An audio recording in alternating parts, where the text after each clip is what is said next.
smoke, bitch, I got it for 'em. They want that smoke, bitch, I got it for 'em. They want that smoke, you know I blow it. They call me Sunny Monster for a reason. I'm really dripping, leave a nigga bleeding. I get to squeeze and leave a nigga. They want that smoke, bitch, I got it for 'em. They want that smoke, bitch, I got it for 'em. They want that smoke, you know I blow it. They call me Sunny Monster for a reason. I'm really dripping, leave a nigga bleeding. I get to squeeze and leave a nigga bleeding. Raw Molly got me all up in demon mode. Mouth moving like I done put clean in my nose. Tryna catch me up, I can leave with some hoes. He standing straight up, watch I make him lean with this pole. Would've thought it was closed, how that heat made him fold. Thought it was a game, he won't think no more. His brain's gone, nigga. It be exciting when I get to striking. Guns sound like thunder, hit you like lightning. Fight for your life, we don't do no fight. We really hit it, nigga. We worse than savage, they calling us Vikings. Police be riding, we still be sliding. Told you we hitters, remember the time. They want that smoke, bitch, I got it for 'em. They want that smoke, bitch, I got it for 'em. They want that smoke, you know I blow it. They call me Sunny Monster for a reason. I'm really dripping, leave a nigga bleeding. I get to squeeze and leave a nigga bleeding. They want that smoke, bitch, I got it for 'em. They want that smoke, bitch, I got it for 'em.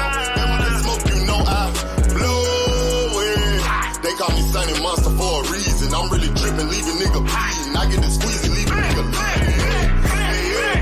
How about I leave them holding like the Bible? AR-15, that's a high-power rifle. A in the army and assassinate rivals. Break that shit down, nigga. AK to anybody kill. Hop out, get the drilling and spit. 7.62 gon' split 'em.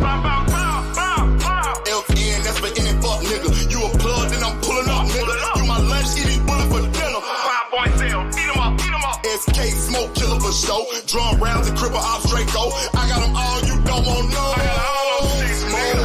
They want that smoke, bitch, I got it for 'em. They want that smoke, bitch, I got it for 'em. They want that smoke, you know I blow it. They call me Sunny Monster for a reason. I'm really dripping, leave a nigga bleeding. I get to squeeze and leave a nigga bleeding. They want that smoke, bitch, I got it for 'em. They want that smoke, bitch, I got it for 'em.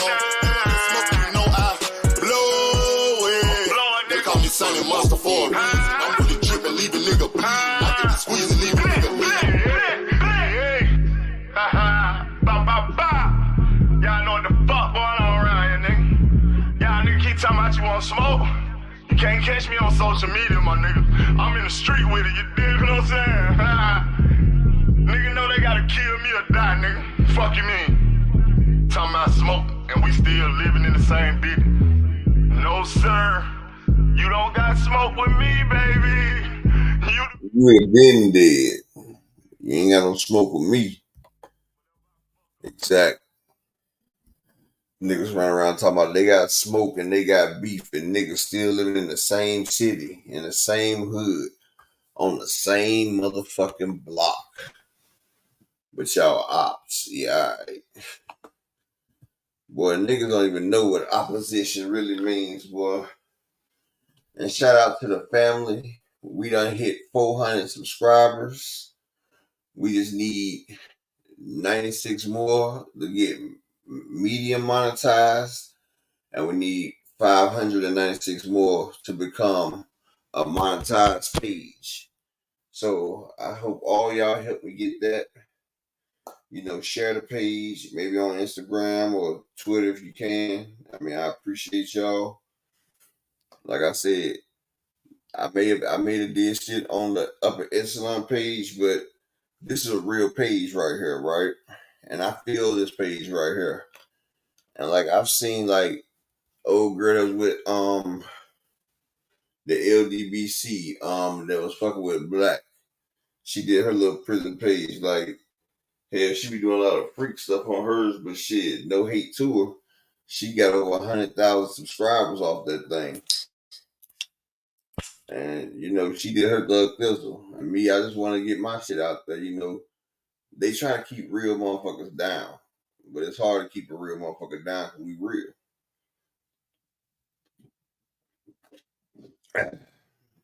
And Miss Queen Arena, I appreciate that. Because I know you got all them niggas drooling on you on Instagram.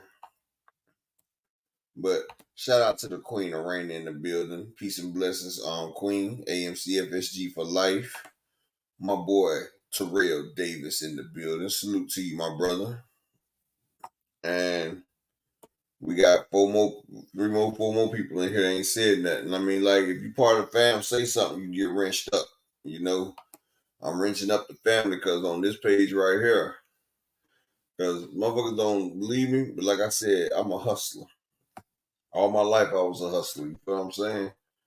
And one thing about me, I'm always guaranteed to triple my worth no matter where I am. And when this page right here jump off, I'm not gonna have but at least 100 moderators. I'm not going over 100 moderators. So the ones that was with me from day one, those are gonna be the moderators. I'm not adding a bunch of moderators because this page is gonna be my page. Like I'm actually going for 1 million. I know a couple people that got big pages. They said once I get my number up there, they said they're gonna help promote me and shit. So, I'm just trying to get the content up first so I can go ahead and start, maxing and relaxing and putting that shit out there. But y'all didn't come here to hear me dribble. Y'all want to get back to the story. So what part was we at on the last part? We was at the part where I was getting ready to get released, right? Or we was at the part where they had the riot and shit. Well, I told y'all about the Aryan Brotherhood, how they took the nigga out, right? Also, I told y'all about how the female, how she got snatched up and, nigga took her cookies and shit, right? But excuse me, one thing about them DC guys, they was gangster with it. But them DC guys, bro, like, they really was about that work. They kept a knife on them. And they came in packs like wolves. And their favorite slogan is "Ain't no joy but a big butt boy." And I'm gonna tell you one thing, right? It was this dude named Jamal. He did one of the realest shits I've ever seen, right? He was in there and he got into it with the nigga, hold on, Hassan. The nigga name was Hassan. He was from DC. But he was a Muslim. And he was on this Gump time, right? So hold on, that was Hassan right there. Hold on. Let me make sure I got the right person. Now it was Bonton. Bonton was the nigga that got into it. See, so much shit popped off, and this shit was about almost 20 years ago now. Bonton, he was from Philly, and I think he was either Jamaican or one of his dad was like from Jamaican Queens or something. Like Bonton, he hung with the Rastas, the island folk. But he got into it with the nigga Hassan, right? So the nigga Hassan is from DC, plus he's Muslim. So, he got the backing of like the two biggest groups on the yard. Like, if you got a problem with a Muslim, you got all the Muslims coming at you. You got a problem with DC, you got all the DCs coming at you. Philly, they wasn't that deep, but Philly was there.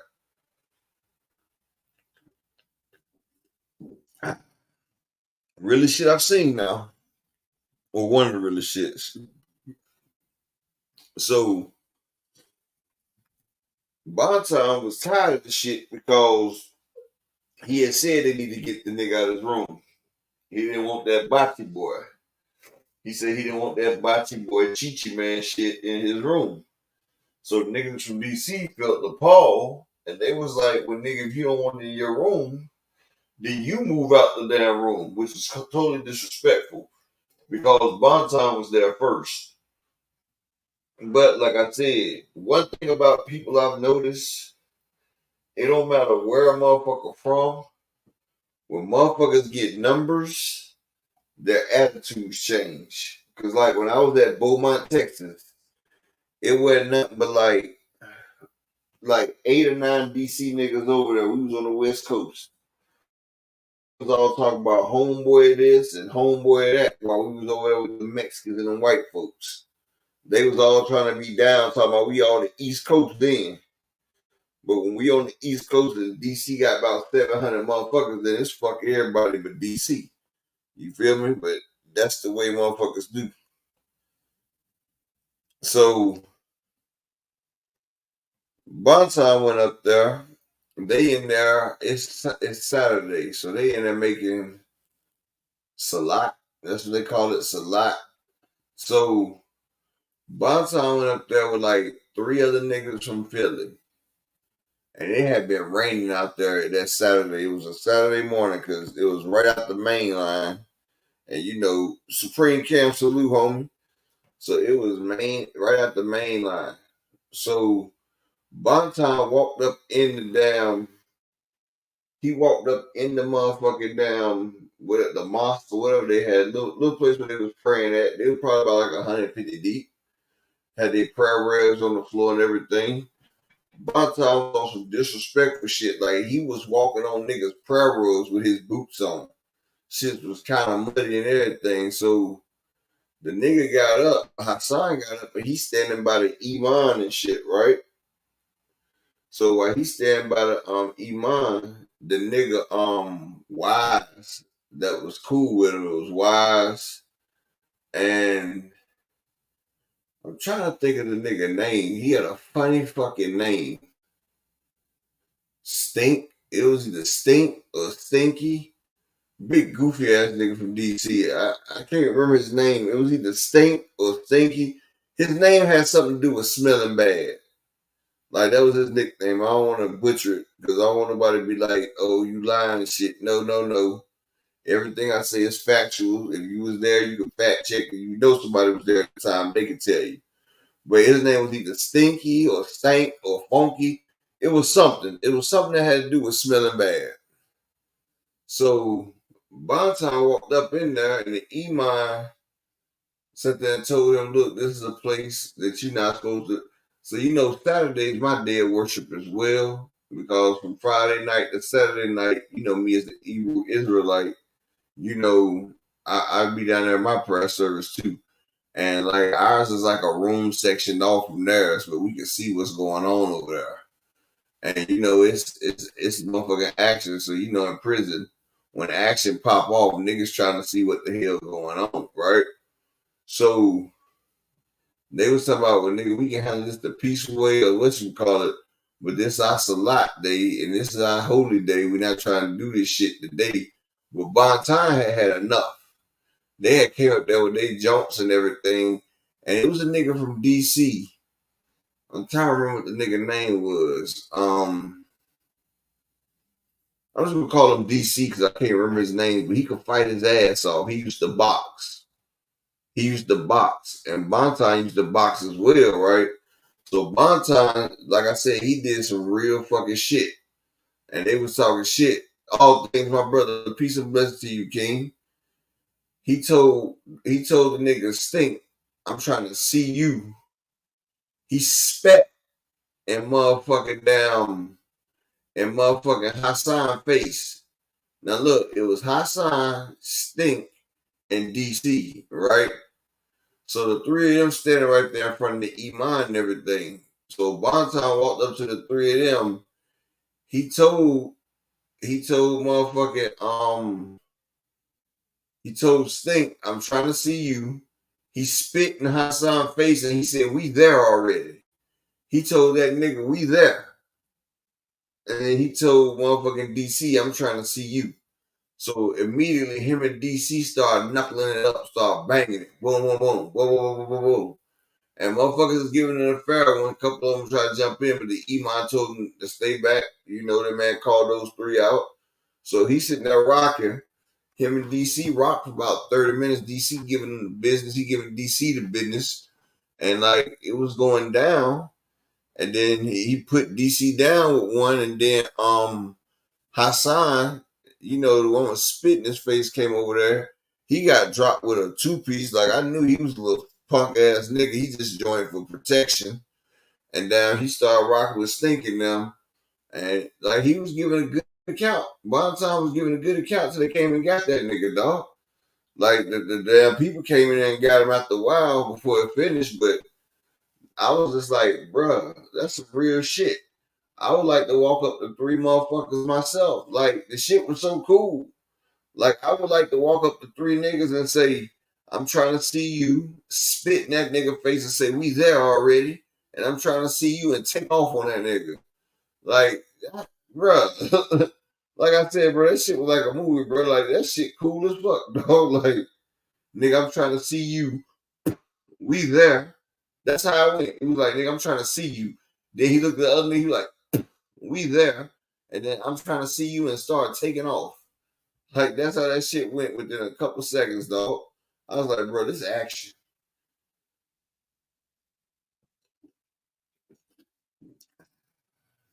It was motherfucking action. They came in there, locked the man down for like a couple weeks. They weren't allowed to use religious facilities for like 3 weeks. Montine ended up getting shipped out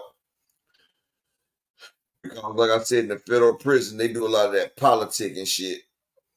Like, if a motherfucker see, like, they be slick snitching in the federal pen. Like, if a motherfucker can't hang with your CeeLo, or you make people too fucking uncomfortable and shit, or if you don't follow the rules and shit, motherfuckers will drop secret indictments on you to the SIS, which is the FBI, and they'll rule you like a threat to the compound and get you moved to a different compound. Motherfuckers be doing that shit on the low all the time. But it comes to show you how far prison has gone. Like, motherfuckers get real motherfuckers, because you got motherfuckers that's just like Donald Trump and Kamala Harris trying to control the damn populace. Like, these motherfucking dudes, they call the shot callers. They lead the car. Like, they be having little meetings and discussing how the prison gonna run and how they gotta run their car and shit like that. And like the niggas that's like ahead of Carolina, like Carolina has about 250 to 300 people, including North and South Carolina. And you know, all that's supposed to be under one person. And so on. Like shot callers for the damn state. Like everybody they vote for, I didn't vote for shit. But you know, sometimes like they had nominated a nigga. Like, don't nominate shit for me. Cause I'm cool. Especially my whole time coming up, I fuck with the Mexican mafia any damn, well, Mexican folks anyway. Like, nigga, I'm not trying to damn do no shit with no country ass bumpkin. Motherfuckers sitting here letting the DC niggas punk you and shit. Like, nigga, I stayed in Florida too. Like, nigga, I was in Florida first. But like, that's the way shit went down. And like I said, before I came home from the Fed prison, I had over $30,000, dog. Like, I told you I used to make money every day in the kitchen, at least $100 on my bad day. And every time I get $500 worth of stamps, well, I had more because I had to keep me at least $1,500 of stamps to gamble with and buy my party supplies just in case. But whenever I got at least 500 to 1,000 above 1,500, I go to the damn bookies, the people that do the tickets, or the motherfuckers who just, you know, and sell my damn books of stamps. And my shit hit my account in less than 45 minutes every day. I love that shit. Because you ain't got to fucking wait. And motherfuckers really pay their rent from in there. People don't even understand. Because, well, not the rent, but the child support. Because motherfuckers that work Unicorn, they get $800 a month. Well, really, most of them get about $600, but you work on commission. I seen a nigga named Mondo from Tennessee. Mondo was making $1,100 a fucking month.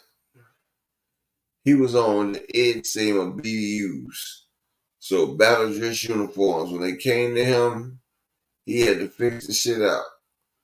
And like, you know, like how people feel about that shit right there. So you know, he had to switch that shit out. Like, that shit crazy as hell. But what I'm telling y'all is, when people sit there and start doing certain things in the prison, everybody knows about it. Like when you motherfucking selling liquor and shit, they know about that shit. But usually in a maximum penitentiary, the police leave that shit alone because they figure it's better than to disturb the populace and have motherfuckers that ain't going home riding on your ass. Because you got to realize,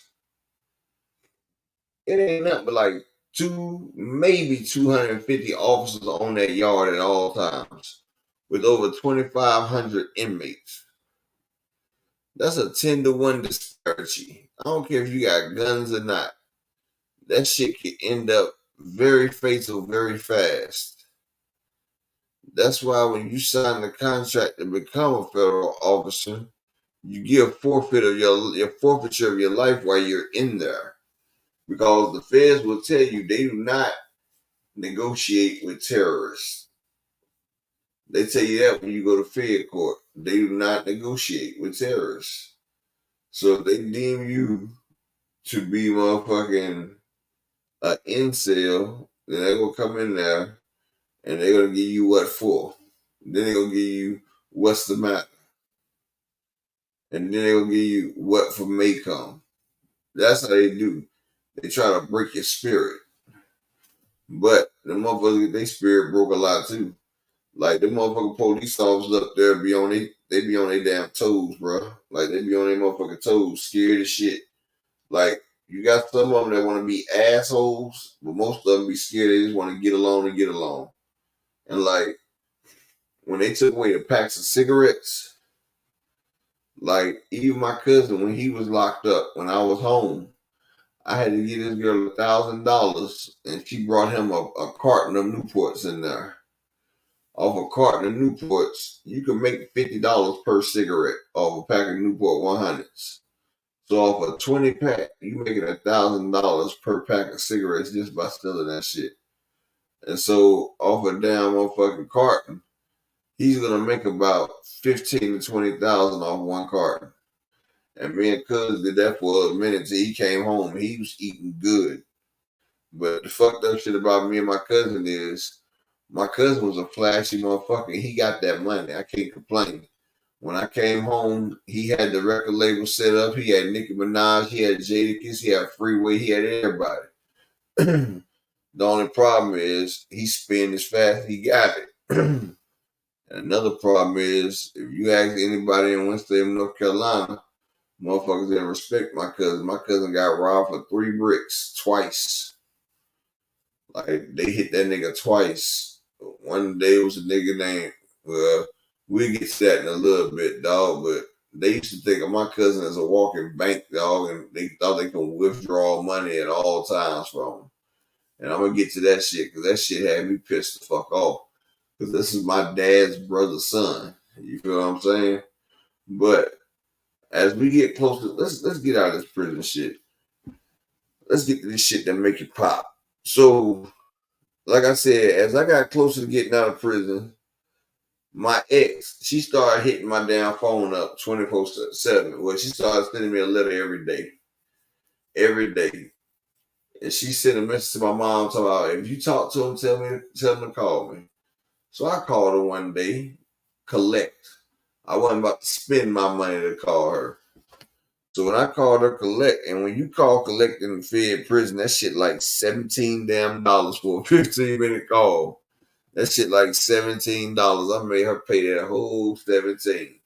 But if you pay for the phone call when you pay, that shit ain't nothing but like 23 cents a minute.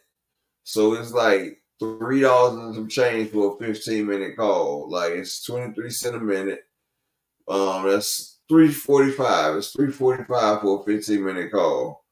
But her ass ended up paying $15.85 fucking with me. Cause I'm a vindictive, dirty nigga. I ain't gonna lie.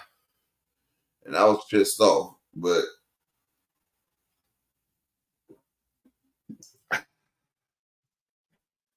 sorry about that. Had to get that drink off. But she tried to play me and try to act like a nigga was stupid. Like, baby, I just look like this, baby. Nigga not stupid, baby.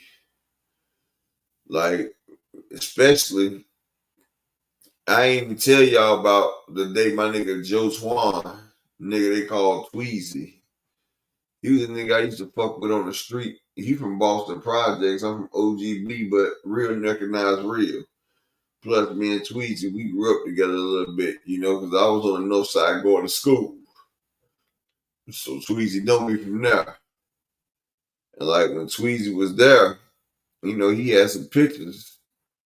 And, you know, like it was a picture of my ex. You know, he had some Winston-Salem State University chicks. One of them was my motherfucking ex. And, you know, she looked like she was having a good ass time in a picture with him and a couple of niggas, you know.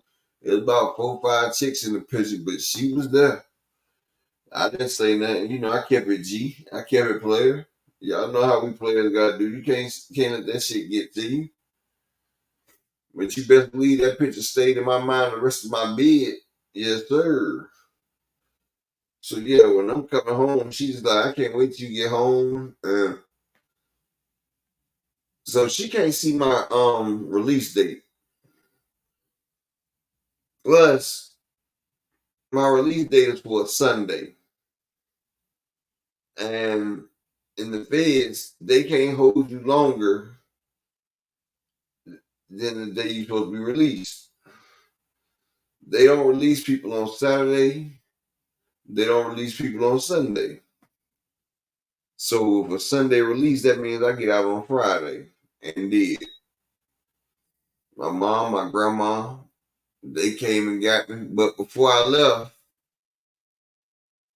I told my cellmate, I'm going to give him half this shit I got. The other half I had about, I think I had like $8,000 worth of stamps, right? I sold 7,000 of them stamps to my nigga Lucho. I told him to give me $5,000 and I'm gonna give him $7,000 in stamps. So he went to a couple of his people and like 4 of them got together and they bought the 7,000 stamps. So my cellmate sitting there, I had food and all types of hygiene. Like I took half of it, I split it with him. The other half, I sold that shit for like $400. You know, $400 on Western Union. You feel me? And like, I wore my sweatpants out and my brand new socks and shoes and shit. But he wore a size 12. I wore 13 and a half. So I left his ass like 3 pair of kicks. Well, I left him 2 pair of kicks. And I left a pair of kicks that was called basketball kicks for anybody that come in the dorm who has some big size feet and ain't got no shoes to play in. But a nigga couldn't sell them shoes. Like, a motherfucker bought them shoes, they put them back at the end of the night. You know what I'm saying? So I did that. And when I did that, a couple other niggas started doing that, putting their old shoes down. And when people figured out we was doing that, like the warden even gave us a merit day for that shit. Like, gave us an extra day off. And that shit really didn't go in effect to help me because it changed my release date to Sunday to Saturday. So shit, it really didn't even help. But you know, it was like we was doing a service and shit like that. So my cellmate, he got $1,000 in stamps, hygiene, and all that shit right there. And like honestly, this how I know people are greedy as shit. He was like, damn, bro, you know, if you could have left me all them stamps and shit, I could have kept your store going and shit. You know what I'm saying? And I was sitting there saying to myself, you could have kept what store going? Like, the only time we sat there and talked about you eating is the time you ate up my shit. And he didn't even understand that shit, but like the nigga would eat shit up. He like some people are not hustlers. It's in their DNA.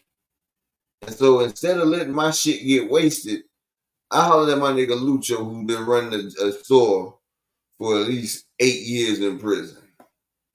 And like I used to write Lucho and everything, and Lucho said the nigga done wasted all the stamps, like buying shit, buying commissary and shit. Like Lucho said the nigga's commissary didn't last 2 months, dog. And he had over 50 suits, like 12, 12 packs of sodas. Like he had like 5 packs of the big box packs of Kool-Aid. He had cereals. He had grits. He had flour. He had, and these big bread bags full because I brought it for the kitchen. He had oatmeal. He had rice. He had potatoes. Like this nigga had enough to stockpile him for a year. Because nigga, I worked in the kitchen. I kept everything stockpiled in there. And like he let some nigga move in the room with him. They didn't say, but him and that nigga, they was out there making big boy burritos and swoles, eating big, gambling, buying alcohol, motherfucking down, buying weed, buying cigarettes and all that shit like that, living it up. And like I said, Lucho told me that nigga was broke in 2 months. And that shit pissed me off because if I known that shit, I wouldn't have left his ass shit. I wouldn't have left his ass shit. The only reason I did leave that nigga something is because he was my cellmate and he used to build with me. Shalom to my brother, Mr. Altruistic, bro. All praise to the Most High. All praise to the Most High to my brother. So that right there, so I'm like, damn, I'm glad I made that decision. So my grandma and them taking me home. They give me a Verizon phone. So all my family members know I'm out. Now my ex, she don't know I'm out. She think my release date say Tuesday. And ain't nobody gonna tell her nothing wise. Because you know, she wasn't checking for a nigga when he was in there. Until his last 2 months. Like the first 7, 8 years, she forgot about that. But I didn't know how to text my family back. So they sending me text messages. And so I'm hitting the little button to try to text back and it's calling them. And this is the time when motherfuckers didn't talk before 8 o'clock. They like, brother, I love you, but call me after 8 o'clock. Hey man, my minutes, call me after 9. I'm like, what the hell going on? And then my mom explains about, you know, you can't answer food until, you can't answer the phone to a certain time or it's going to charge you premium prices, except on the weekend. I was like, damn, really? So that shocked me. That was one thing that shocked me, right? The next thing that shocked me, right? So the next thing that shocked me when I came home. Now this is after I found out that motherfucking the phones was like this. So I found out my nigga Ray had came home and he back with his girl Kiki. Now Lil Ray, that was my nigga before he got locked up. Now, let's know in the story, I know 3 Lil Rays. One Lil Ray that I used to do my little shit with, my homeboy, his name Rugged. The other Lil Ray that used to get that was getting good money, and he did some shit with us growing up. He from the hood too. That nigga Slime. Cause Slime will slime your ass out. And then this other Ray I'm talking about, he is a little bit older than me. His big brother named Ghetto. That's Lil Ray Ray. Lil Ray Ray was the one that had a sale with the DC nigga. You feel what I'm saying? And then he had this girl Kiki. Because Lil Ray Ray, he ended up going to an FCI. They got him the fuck from out the pen. Because he went up in PC. And he waited till his time drop, his 6 months to drop, so he can go to a open facility for people that help themselves. You know what I'm saying? He was on a compound with a bunch of people that help themselves and people that help those little kids. That's what he went to. You feel what I'm saying? But I'm out. I get my clothes. My aunt, my grandma, my mama take me to the mall. My grandma got my bank card because I kept her in charge of everything. So I got me like 3 pair of jeans. I got me some red monkeys. I got me some Jabos. And I think I got some Levi 501s. I think. Grabbed a couple shirts. Then I grabbed me some just came out. They was red, white, and blue. They were some Jordan Fusion Air Force Ones. Like they was the fusion between Michael Jordan and the Air Force Ones. First ones. I copped them. Copped them right there. It was a little too tight at first, had to fix it. But I copped the Air One Jordans, and that damn All American color was spanking. It was motherfucking spanking, dog. So get that. Then I get some all white Air Ones. You can't go wrong with all white. White on white Air Ones. That's for any occasion. Any occasion is the all white on whites. Then I got a pair of white and blue Air Ones and a white and black Air One. So I copped 4 pair of shoes. You feel me? So we good. So as soon as I get to the house and everything, a nigga, my little brother, he's going to motherfucking Winston State, but he's on some kind of like disciplinary probation shit, dog. Because my brother almost gets killed. And I'm gonna pull it up. Like the police officer, my brother name is T. Smith. His last name Smith. But we was in Winston-Salem and this shit happened before I came home. But my brother, like I said, he goes to Winston State University. And see, at Winston-Salem State University, they got clubs, but you in a HBCU, right? You at the HBCU. So at the HBCU, most of the time they got the HBCU in near the middle of the hood, right? So when they had that shit happen, right? That shit right there, right? Is right there. So you got gangbangers and gangsters. So you got gangsters, right? And so with that right there, the gangsters and shit, they gonna be tough. Then you got the dudes that are not from the city that's there. And see, my little brother, he hangs out. He hangs out with the track team because my little brother plays track and football, right? So my little brother, he thinks he's gangster. But you know who his big brother is, so he's gonna follow my footsteps. So what they do, like they like to go to the clubs, and if motherfuckers get out of pocket, get out of line, they end up getting in fights with niggas in the club and everything. Well, my little brother and them got in a fight with a nigga that was about that gunplay. So when they came out the club, niggas start airing shit out, and the police officer died shielding my brother. Like my brother, like is not supposed to be here, but the police officer shielded my brother and took the bullet to the head for him. Here it go right here. North Carolina man convicted in killing Winston police officer Sergeant Pula was released from prison. Yeah, I know he got released, but on February 2007, at 2 a.m., 4 law enforcement officers were working off-duty security at the now-closed Red Rooster nightclub on Jonestown Road in Winston-Salem. A fight broke out during the time,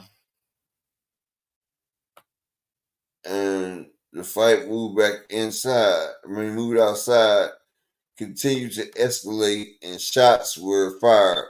One of those shots struck Winston-Salem Police Sergeant Howard Pluff. Pluff, who had been an officer with the PD for 17 years, was taken to Wake Forest, and he died from his injuries 21 hours later.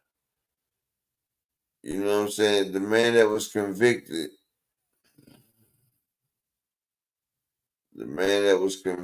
right? Keith Carter was apprehended later, convicted of second-degree murder, right? Now, I'm going to tell you some fucked up shit, right?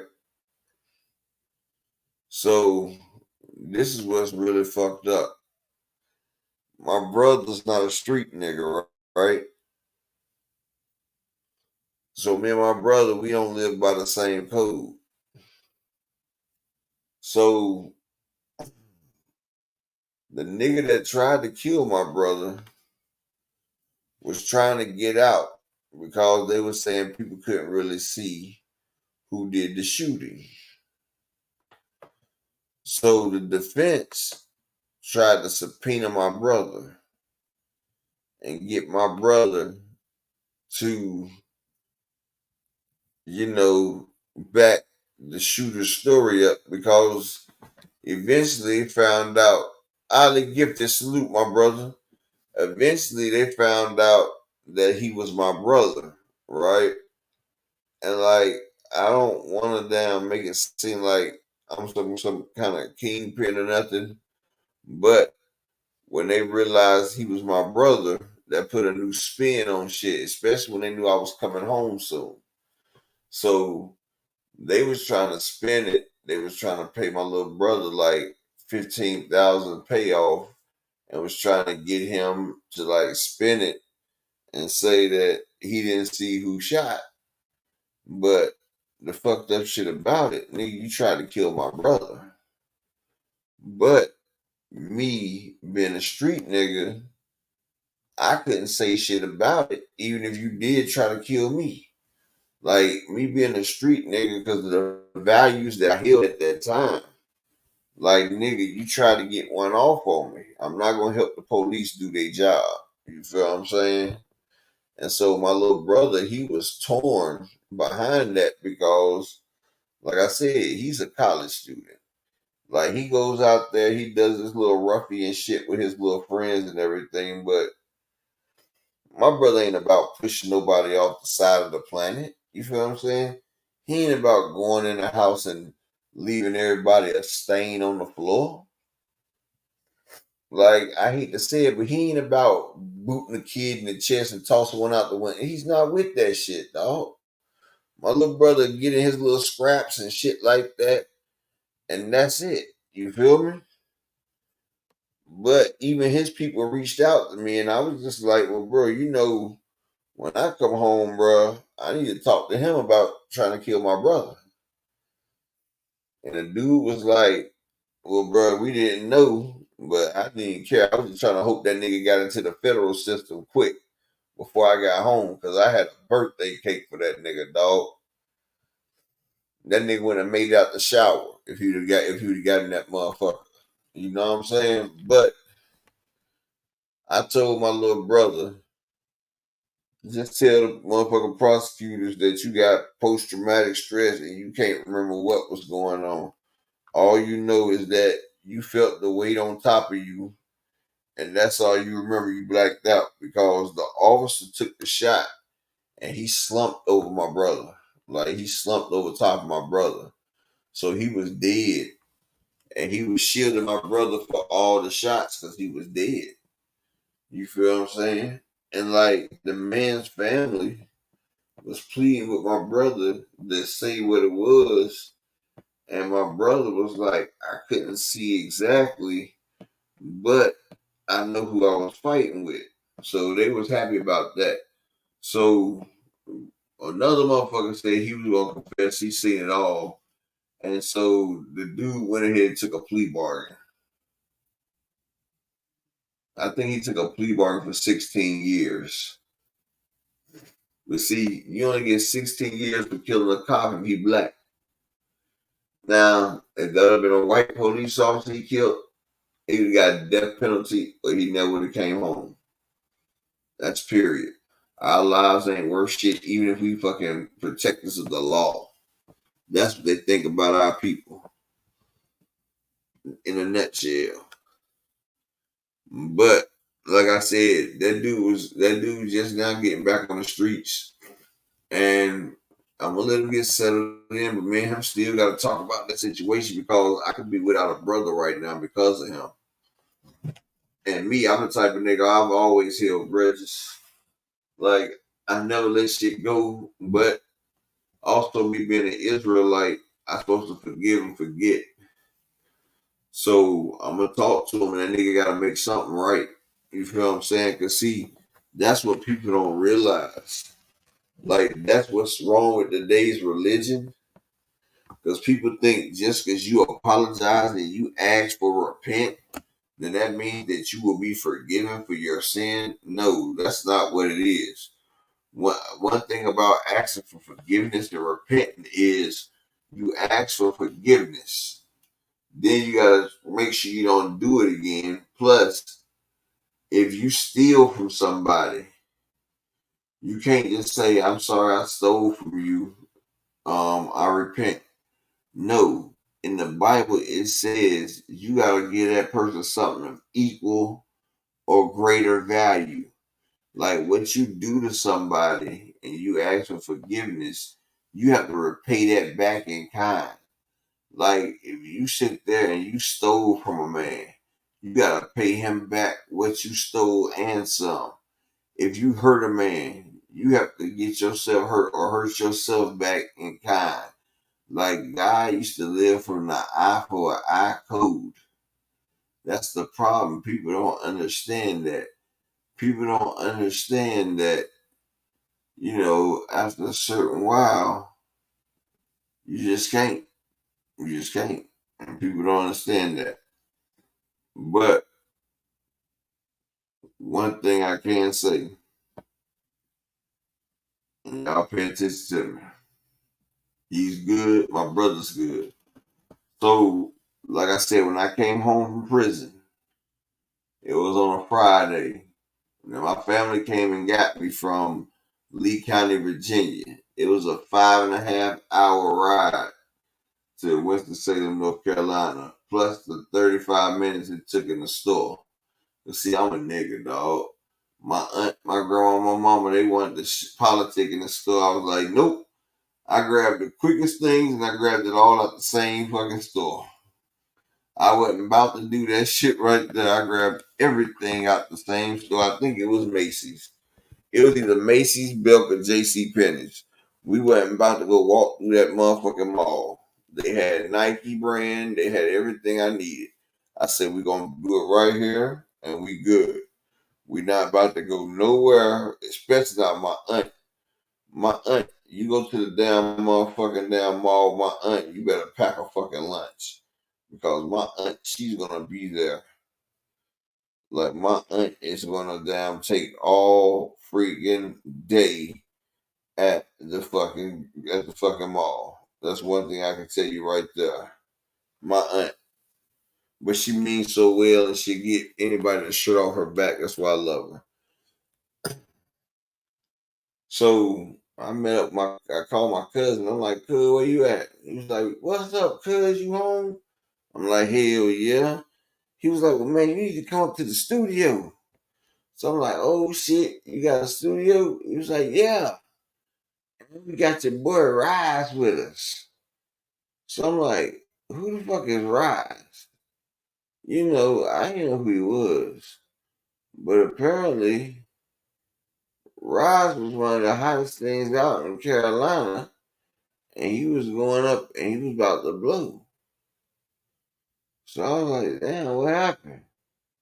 Because, like I said, people's enjoying that shit.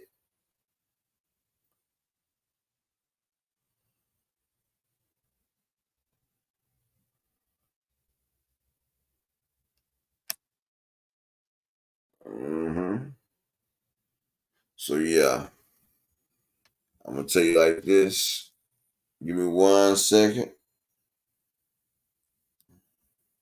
Give me 1 second. 1 second. All right. I'm about to change devices, y'all. I got this thing I just twisted up. I'm trying to step out, get my mind right so I can keep these stories going. You feel me? Because I'm going to rock with y'all for a little while tonight. I'm going to rock with y'all. I see I've been rocking for like 50 minutes. It's time to get to the good shit. We out of the prison. We on the streets now. All right. So my cousin, when I left, all right, it was a nigga named Rise. He was part of a group called Now City. Hold on. So Now City, like I heard a few of their songs, but I didn't think that they was like, I even heard one of their shits while I was in prison. If I sing one for y'all probably might even know the shit. They had a song called Round Here. We be the most rootin'est, tootin'est, six shot and rock wall dirt maneuvering. Reckon you won't get hurt around here. Guns blaze like I'm right up around here. Fuck around Carolina down yonder. Stick around if you wanna. Around here. Carolina name on the back. Now see it and that brings the name on the map. Now, press a one if y'all heard that shit before. You feel me? Because that was their breakout jump. Like, that was the jump they came out with.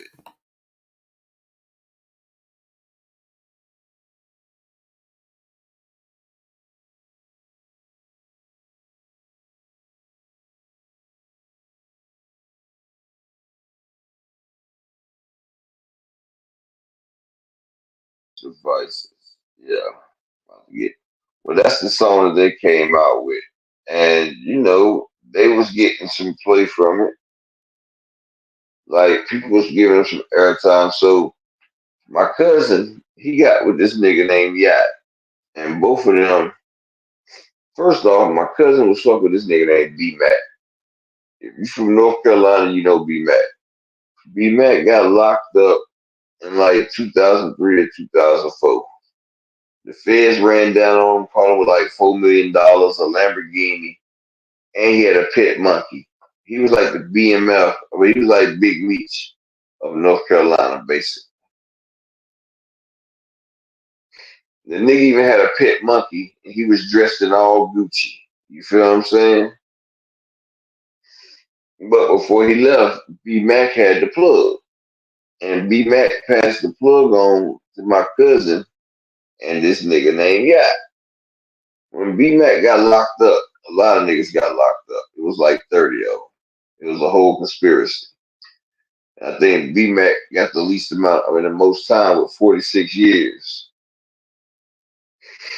A lot of niggas got like 10, 12 years. And it's funny you say 10, 12 years, and that shit done flew by now. But when I sit there and think about my 122 months, like that's 10 years, and that shit flew by really. When you think about it, well, your time, it flies by when you're young anyway. It's just when you older and you got a family out there and you got something fucking waiting for you out there, that's when motherfuckers can't do that time. Or motherfuckers get an addiction and that drug calling their ass. Then they gotta motherfucker make it out. They gotta make it out to get their shit. So my cousin, he got with the nigga Yacht. They developed the record label called Yacht Music Group. And they was fucking with Fendi, Big Fendi. And then they opened up this store called Hood Locker. They started doing the DVDs and shit.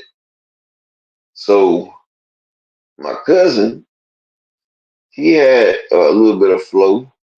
And my whole time, I was a lyricist. Like, I was nice with the pen. I used to write movies, stories, like I used to write. So I used to write songs. Like when I came home from prison, I had a notebook with over 400 songs. I had about 600 hooks. Like I even had about 300 songs from contemporary music, like music for white people. Like I had all types of music, dog. Like I even had some shit that motherfucker Florida and Georgia Florida and Georgia Line could sing some of my shit. Like yeah, I had songs for men and women. Like I had even songs where men and women was talking to each other. Like I can't really sing the shit, but like so like one of the songs, it was like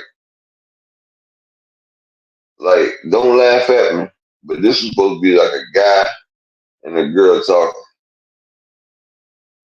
It was like, we're waiting all week, and today, ma, it's Friday. I'm thinking about you in the new, pulling off the highway. Stop by the store, get some drinks, cause we gonna need it. King in the sheets, and you know you gonna believe it. I open the door, and you in some Vicky Secrets. I turn on the titty, she about to get ready. Like that's the way his shit went. You feel what I'm saying? Like I had broke it all the way down. Like turn on the titty, she about to get ready. Her body so tight, her body just right. I'ma do all the things to you that I know you like, and you know that I like it, baby. When you call me Shawty in the morning, the best is what you calling me. And it was like in the morning, the best is what you calling me. And then I had the girl, so she was like. It was like waiting on you in the new, and I can't remember all of it. But then I had the dude verse, like the dude, like it was gonna be like some contemporary rapper, and he was gonna be like, "It's party time, shorty on the party line. She wasted off the goose, ecstasy, and Bacardi line." I said, "It's party time, shorty on the party line. She wasted off the goose, ecstasy, and Bacardi line." I'm about to show my straight something, get in line. I can't remember all of it, right? But yeah, it was fly though. I had a whole bunch of that shit, dog.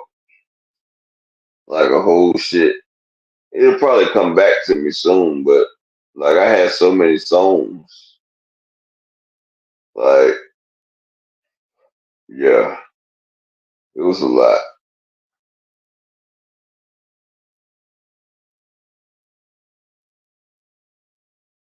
It was like we had popping. Yeah. That shit got me sitting here thinking about all these damn songs now. I wish I could find them motherfuckers, but somehow when I got X'd out the damn contract and shit, like all my damn demos, songs, like my hard drives, I think they say it got fucked up though. You feel me? My shit's got fucked up. You feel me? So you know, they said a motherfucker accidentally put him in the disposal. But you know how that shit be. It's funny because a lot of their songs had bars from my shits in it, like hella five punchlines in my shit. But you know, I don't be tripping because easy come, easy go.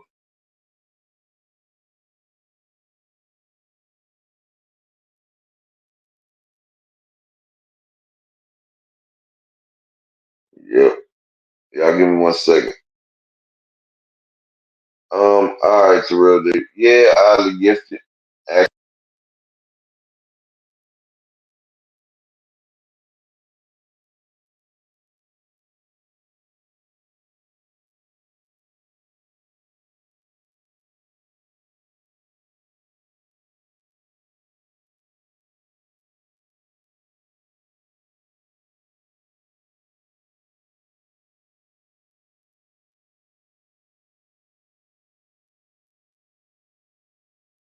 Hey, shout out to my bro Terrell Davis in the Cash App with the $7 holler.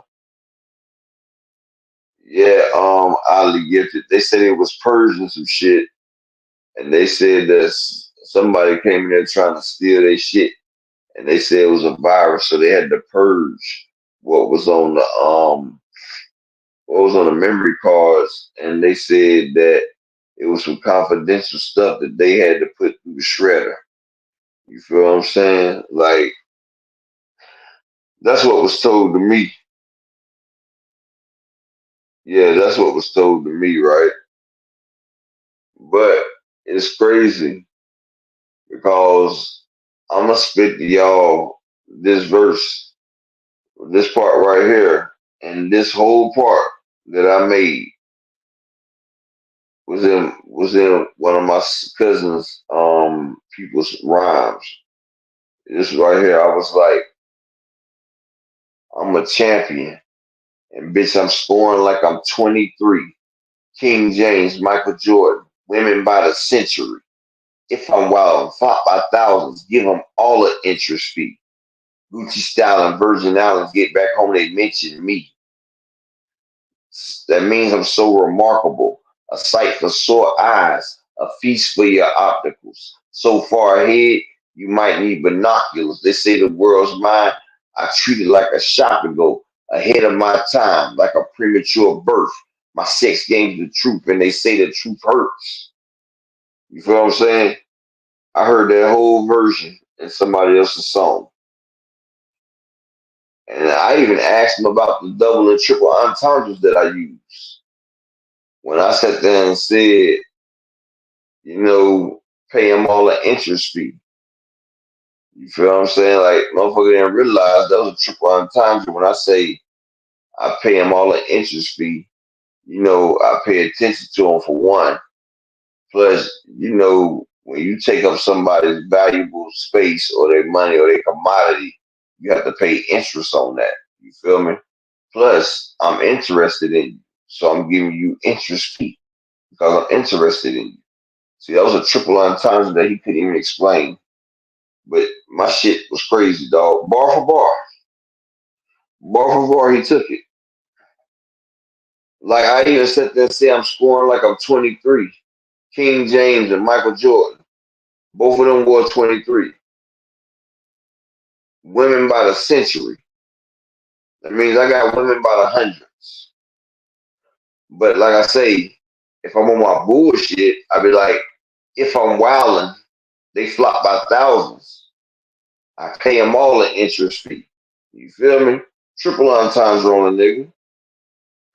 Gucci style and Virgin Islands get back home, they mention me. That means I'm so remarkable. Mention me because I'm remarkable. And I'm a sight for sore eyes. A feast for your opticals.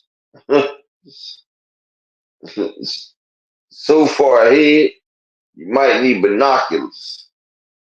And they say the world's mine. I treat it like a shopping go. And so I told him I'm ahead of my time. Now this is something I wrote back in 2008. Like a lot of rappers done use some of these bars and everything. Now this was me back in '08. Especially when I was like ahead of my time, like a premature birth. And my sex game the truth, and I know the truth hurts. Like, then after that, like around 2010, 11, I hear people like Weezy and them use the shit, but that was me back in '08, dog. Like in '08, dude, I was a fire fucking flame spitter, dude. Like, dude, I was a fucking monster, dude. Like I said, we had the songs with Jadakiss, with Nicki Minaj, all that shit, all like Bust the Bus. Like I used to go in there and get that shit in. Like I had got it in so much. Like my cousin was like, "Look, you don't even have to damn do the rap. Just write the shit down, and we'll pay you." And I wasn't really one for the fame because I never really wanted fame, honestly, dog. I just wanted that dinero. You feel me? And see, I done skipped around the story. And let me go ahead. All right. So the day I came home, they had Jadakiss in the studio, right? They was recording that 354 to 336. They had just got the hook and the beat. They hadn't got the verses laid down yet, right? So they was just sitting in there, they was smoking some kush. Now get me wrong, I've never had kush before. When I went to prison, the best thing we had was hydro. But most of the time you get you a bag of that fire ass green, and that fire green was mean. You know, a dime bag was a 3.5 bag was a dime. You get you a damn ounce of that shit for $30, 35 at the most.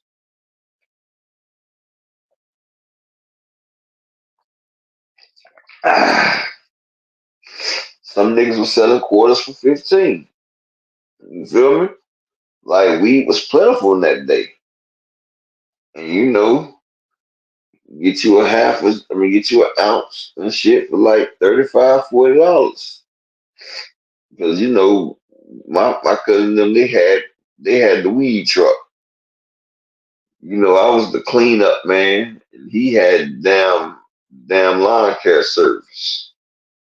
So when I came home, he had everything. He had the lawn care service and the air conditioning units. You feel me? So I was like, oh, okay, you a whole different nigga now. And it's crazy because growing up, my cousin was always a year. Now my little son busted off and shit. My little son fell asleep sitting in here with me. He said he wanted to do a show with his dad, or wanted to sit in here with his dad. Sound like he busting off in his sleep. Little nigga. That's my baby boy. But what I was saying is, when we was younger, I used to tell him like, nigga, you gotta push a whole lot of weed to make some goddamn bread. That's why I used to tell him like that weed ain't gonna make you that bread that you trying to get. So apparently he must have caught on to that when I was gone. Plus, like I said, B Mac left him with the plug. So when you got that type of plug, he's just not gonna deal with you just taking pounds of weed. Nigga, you gotta take this other shit too. And that's what niggas don't understand. When you get you amigo, like everybody be like, I want amigo. I need amigo. I want amigo. I need amigo.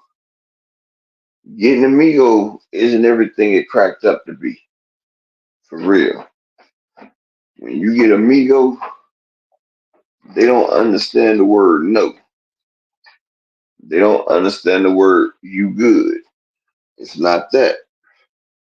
Once you get you amigo, you locked in for the ride. Like,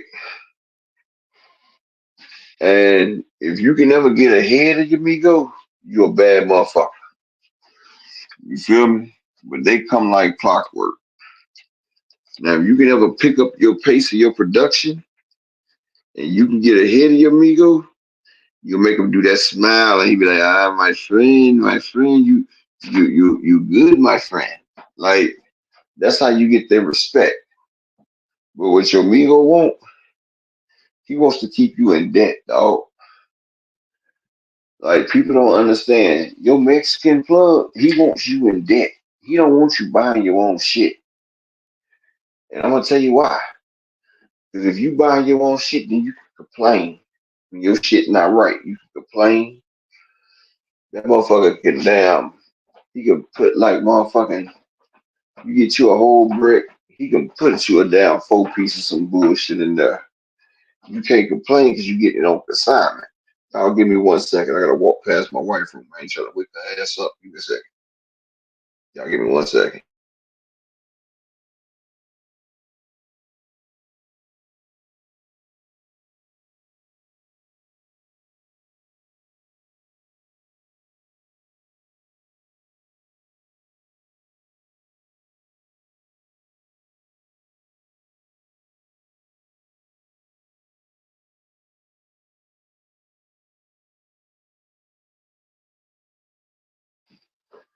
Yeah, but that's one thing right there about getting shit on consignment.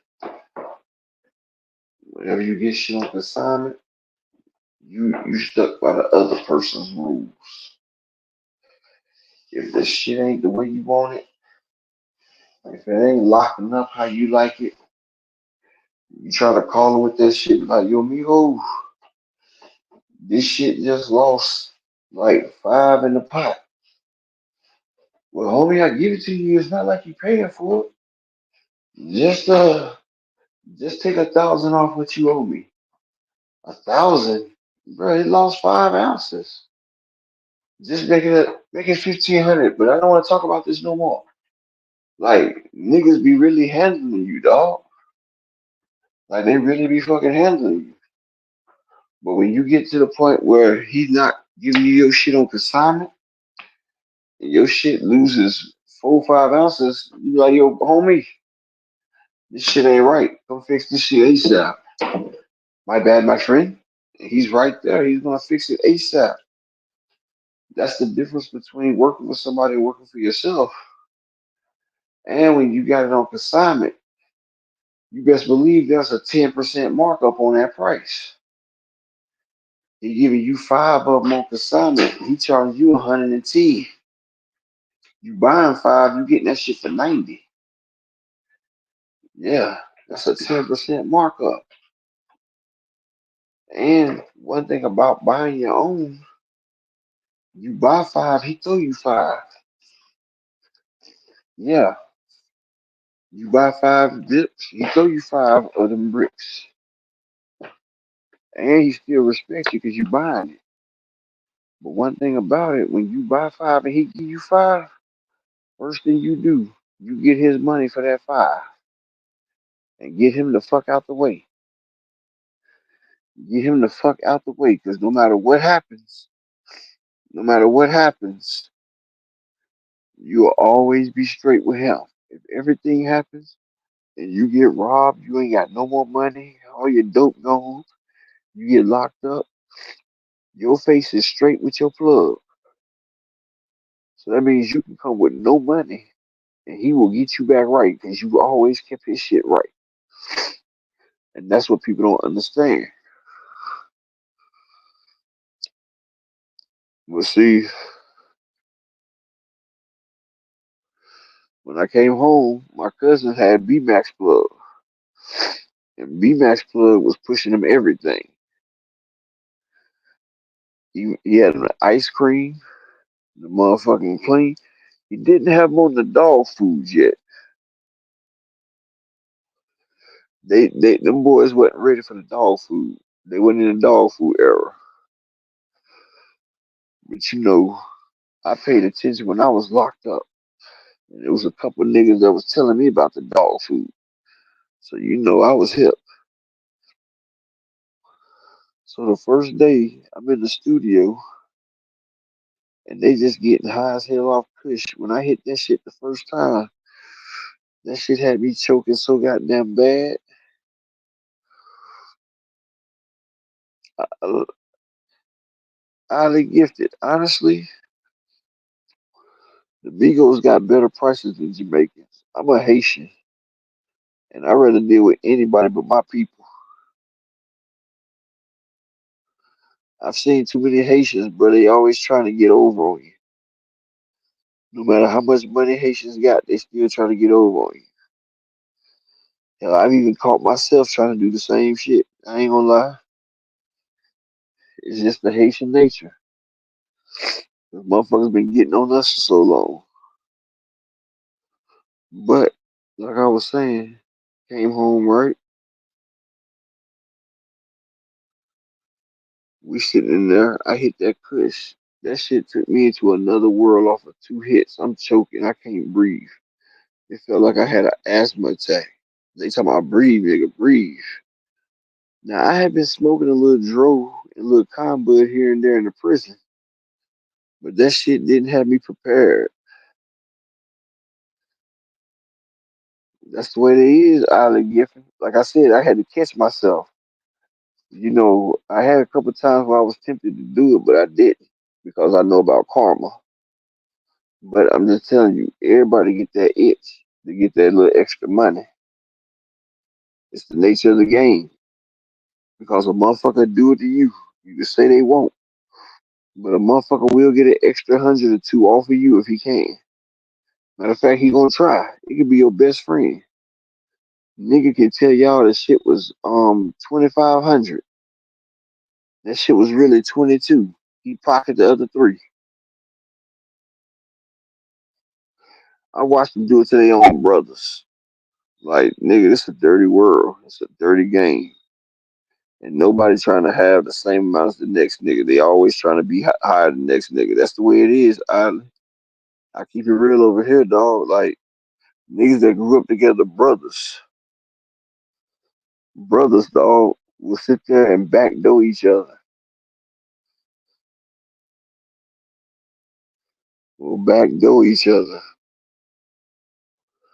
But yeah, after I stopped coughing, after 5 minutes, I stopped coughing, bro. I was in like a whole nother planet.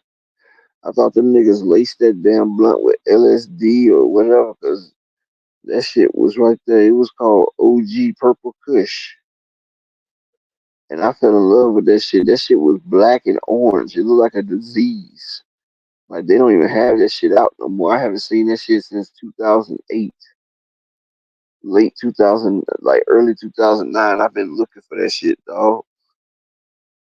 I would pay anything to get that shit again, dog. Cause that shit right there was the best weed I've ever fucking smoked. It was like a purplish black color with orange all through it. Like, it looked like cancer. If cancer looked like something, that's what it looked like. But bro, I tried some of the shit that's in Cali that's like that. It ain't the same one, bro.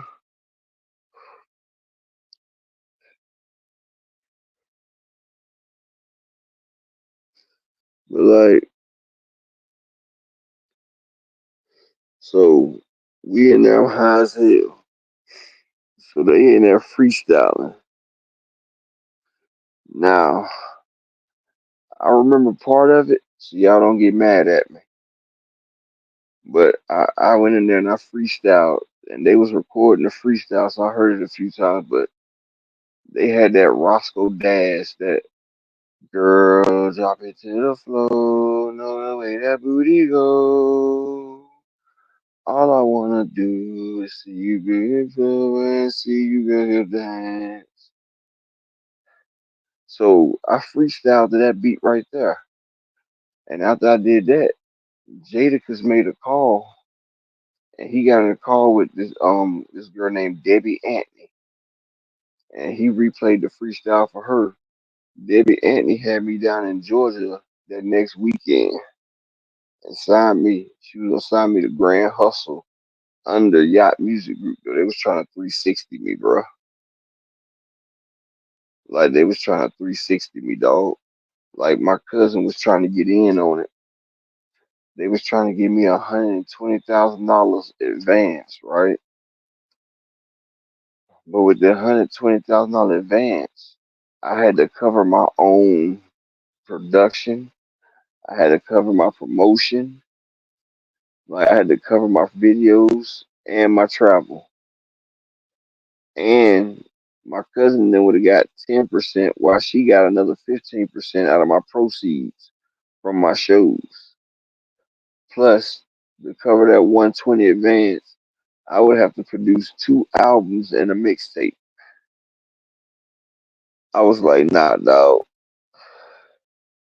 So my cousin then got mad at me about it, but I said, we just think about the shit, dog. Like, I just came home. I can't be making deals yet. I say, let's just explore the options. So that right there was still on the table, right? So,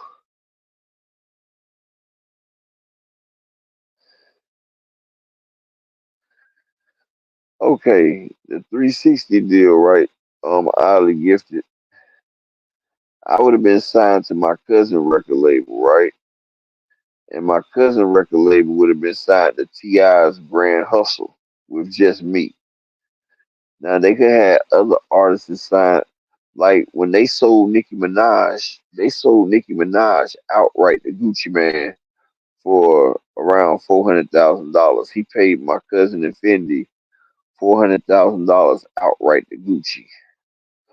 Gucci Man ended up selling Nicki Minaj to Lil Wayne and Cash Money for like $4 to $5 million outright. So the 360 is I would have been under my cousin's label, which would have been under T.I.'s Grand Hustle. So anything I produced would have been coming from Universal T.I.'s Grand Hustle. They would have had the okay over everything. They got the money first. They get their percentage. Then it goes to my manager, Debbie Anthony. Then it goes to my cousin Sayah and them. Then it goes to me. So like say like I would have made $200,000. After everybody would have got their cut, I probably would have walked away with 20,000. And I'm like, man, I make more money than that selling dope. And then you wanted me to do with 2 albums and a damn mixtape. So let's just say my album would have did 1 million copies, and I'd have made like let's just say all three of my albums would have did about 3 million, and I'd have made about $5 million, right? Ti and Grand Hustle would have got 1.5 off the top. Debbie would have got her percentage, and her percentage would have been off the gross, not what's left over. So off that 5 million, she would have got about 500,000, right?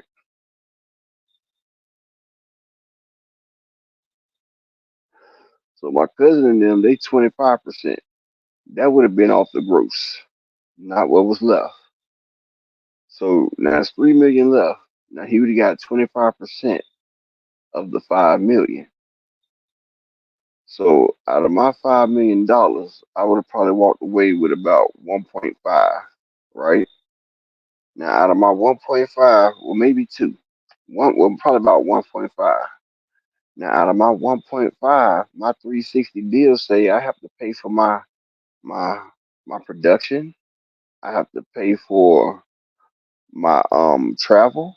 I have to pay for all the expenses that I had, which probably comes up to about $1 million in expenses.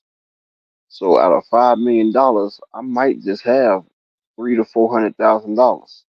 That's how TLC sold 10 million copies and it was still broke.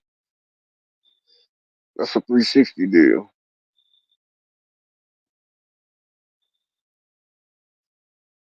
Oh, and did I mention I gotta pay that $120,000 advance back too, because it's an advance. That ain't your money. That's an advance. That's an advance on you getting your check. So out of that 400,000, 120 got to go back because they advanced me that money.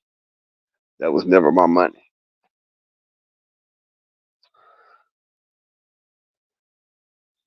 Yeah, that's how the 360 deal works right there.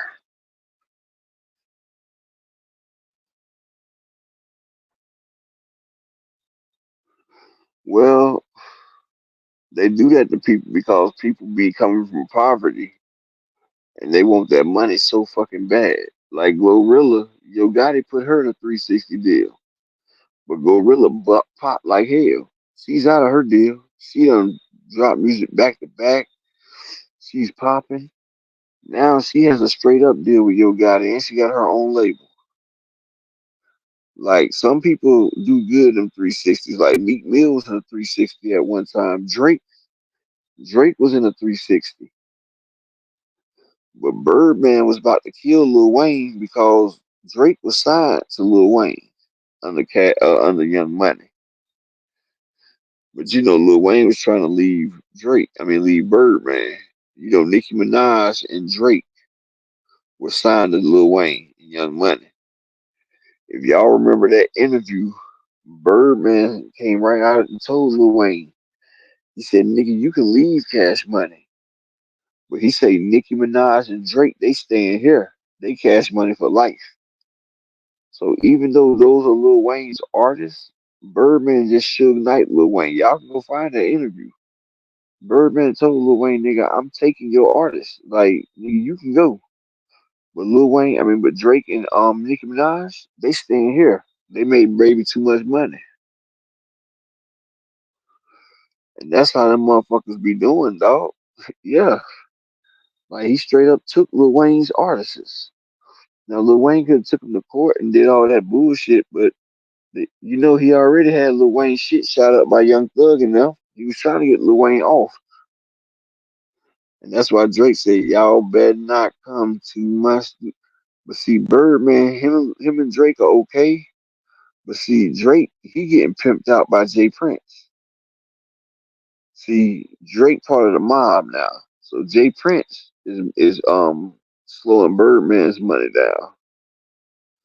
So after Drake and Lil Wayne and them had that beef with Birdman, you know, Drake said he didn't want to be under Birdman. So Drake went to Jay Prince. So now Birdman don't be getting that Drake money. He pissed off about it. But Birdman really ain't trying to go to war with Jay Prince enough. Even though I'm not saying Jay Prince is the realest nigga out there, but Birdman ain't real at all. He just got money. That's the difference. You feel me?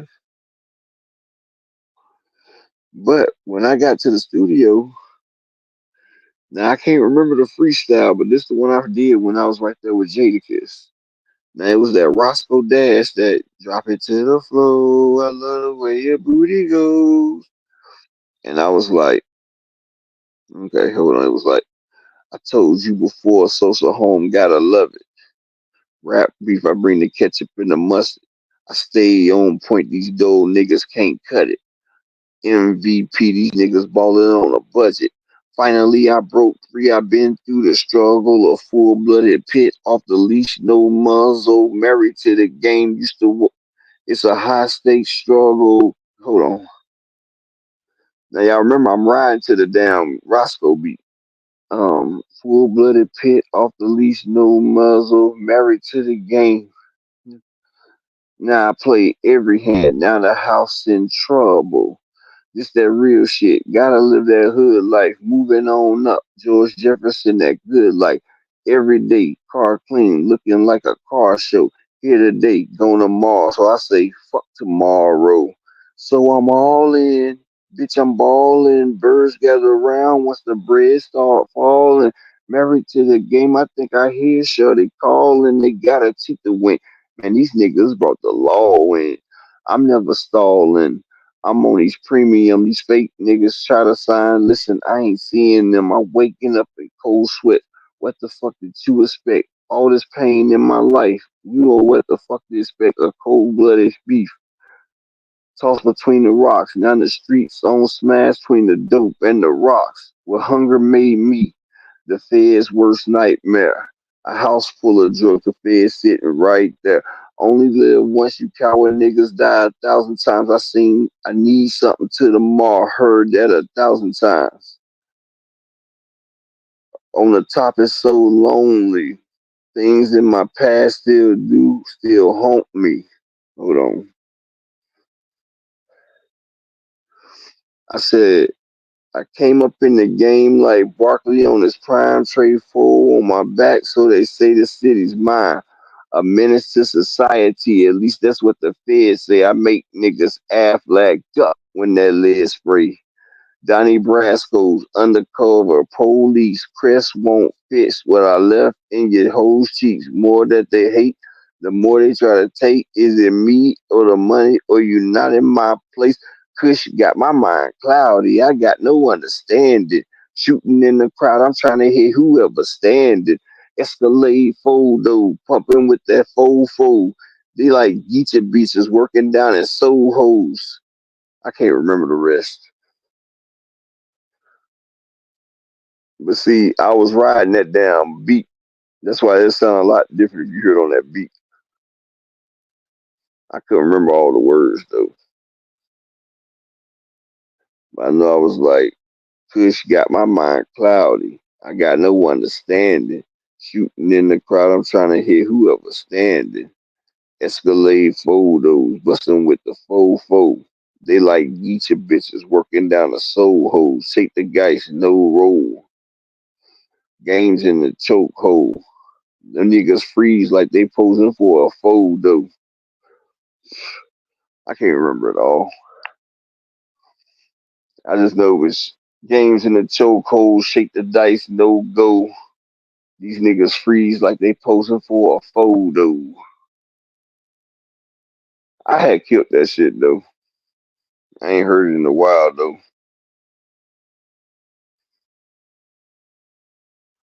I ain't heard that shit in a while though. But when I hit that shit, they went crazy. It was like shit. I had did that shit off the top up there. How off that kush, how did I ever been? But my cousin and them, they had just all of that slip and slide entertainment and shit. And PLIES was coming through. And then they got motherfucking asked to open up for PLIES and shit.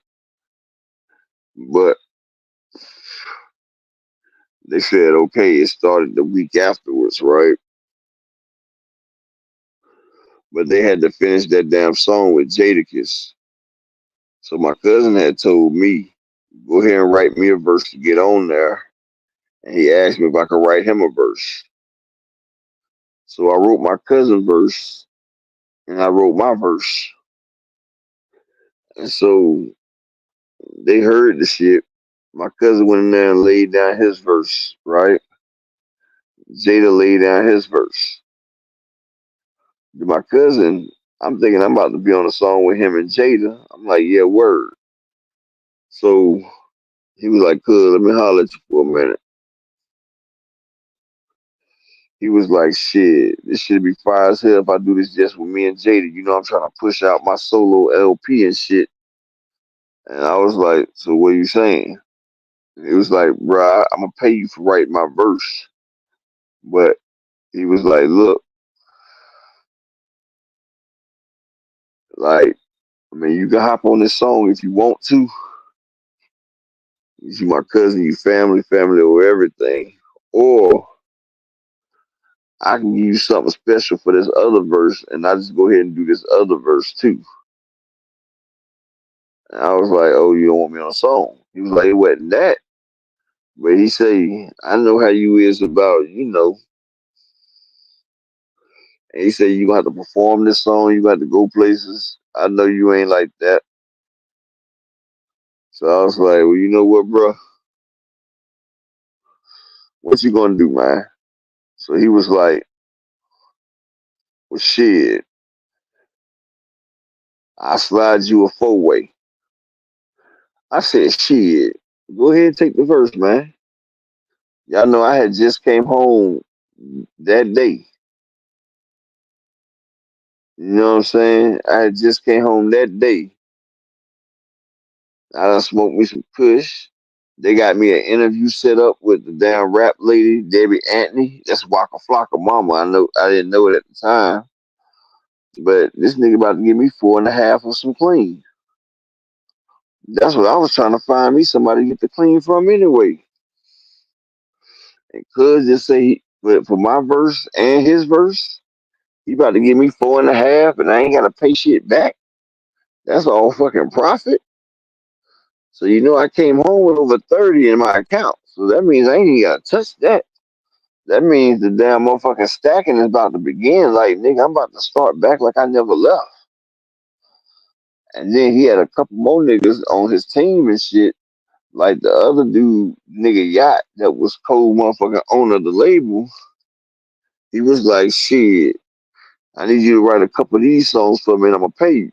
Because he had other artists. They had like 10 artists. And they had, my cousin had these motherfucking damn dudes that do beats. They call Chop House Music. Look them up. They part of the label. They still doing it. They did Nicki Minaj's album, that Pink Friday, her first album. Most of the songs they did it. But Jay and Chop House Jay and Smiley, them niggas is legendary. So they did their thing and shit.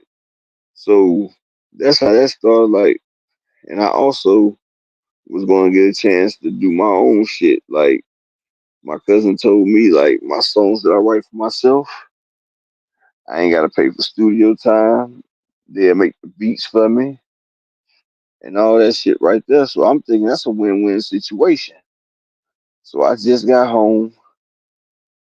I done got me some work, and I can go up here and record my music. You don't get no better than that. Now, that night, my cousin, he had another surprise. We went to the club. It was called Rumba. But I told him I need to stop by my mom's house because that's where I was staying at. And see, where we was staying at, my mom was staying in this like mansion ass house. I ain't gonna lie. It was my mom and my aunt. It was about 15 of us in the house. Like the house was 7 bedrooms. My mom got a room, my aunt and my uncle got a room because they was married. Now, my aunt, she got 3 sons. My little cousin Dave, Dominique, and Vito. My mom got my little baby brother Charles, who's a little bit older than Dominique, but younger than David. They all in high school. Then she got my sister, who was born in '88, and my brother, who was born in '86, and they both in college. But my sister got a room, and then I had to share a room with my brother Trigger. My brothers, Charles, Vito, and Dominique shared a room. Little Dave, he the prodigal son of my aunt, so he had his own room. So my mom and them had a room, Dave had a room, and Johnny and them had a room. The kids had a room. Me and my brother shared a room. There was 2 more rooms. There was a den in the living room there. They had the weight room out there in the 3-car garage and shit. So that's where we stayed at and shit, right? And my sister had the other room. And the other room was an office. So that's where we stayed at. The rent was like $3,000. Well, I know all the bills came up to like 3,800. And my aunt and my mom was splitting it down the middle, so it was like they was paying 1,900 a piece. And we was all living there. We was family. So I told Cuz stop me by the house so I could put this damn work up. I just got 4.5. I'm trying to put this shit up. Plus, I had to get my bank card. And he was like, "Well, Cuz, you don't need your bank card. It's on me tonight." So hell, I left my bank card. I got my prison ID because you gotta have your ID to get in places. I ain't have an ID. So I put on my clothes, threw on my Jordan Fusions. They stopped by. He gave me a shirt, like a blue and white shirt that had Yacht Music Group on it. He was like, "Yeah, we all going as the group." So I had a white tee. I was a white tee nigga. So I put that on top of my white tee. We go up in the club. There's bitches everywhere. They see us in there. My cousin and them got on stage. They performed. I'm on the stage with them. We just having a good time. So we leaving the club and everything. We came 4 cars deep. My cousin in the range, this nigga Ray Butter, he in the damn Yukon. Rise got the little, I think it's like a Z103 or something. And Smiley and them, they in the motherfucking Escalade. So we was up there. We was like 10 deep. Cause he had this damn bodyguard named Jay Hen and shit, who had a murder charge, but that nigga won't break a promise. He was there. My cousin got robbed for them 3 bricks, but that's on another day. So we go to the club. These little bitches on me. They smell that new prison scent. That little bitch named Lanessa, seen a little bitch named Candace Miller. Like, bro, I seen all the bad hoes from high school, bro. They was looking real special, real scrumptious up in this bitch. So I'm gonna just tell you, like, I'm sitting there grinding on everything. You feel me? Then my wife at this little bitch named Get a Bug. She tightened the nigga up, like in the corner, like tighten the nigga up. Like, she relieved all my pressure off me in the corner. I was like, whoa. Like, that's how motherfuckers get nowadays? Like, that motherfucker just sucked out over 8 years of stress, my nigga. Like, that shit didn't take her long. But I told him, and I appreciate that. I told him, make sure you don't go no far away. Because what you just did, girl, I'm about to damn punish you tonight. Like, you about to get the worst one ever. Like, shit, girl, you about to get destroyed. You feel me? But, you know, just say after it was time, it was like last call for alcohol. My girl was like, let's go. And, bro, we had like 3 carloads of hoes that followed us to the damn studio, bro. And Lil Shorty Bug was one of them. Let's just say I ended up with 2 of them and shit, but you know, we get back to the damn motherfucking damn studio and shit, and see Rise and Smiley and all them, they was staying at the studio too. The studio was like a little mansion too. It had like 6 rooms, and like 3 of the bottom rooms was made into studios, but them niggas was staying there too.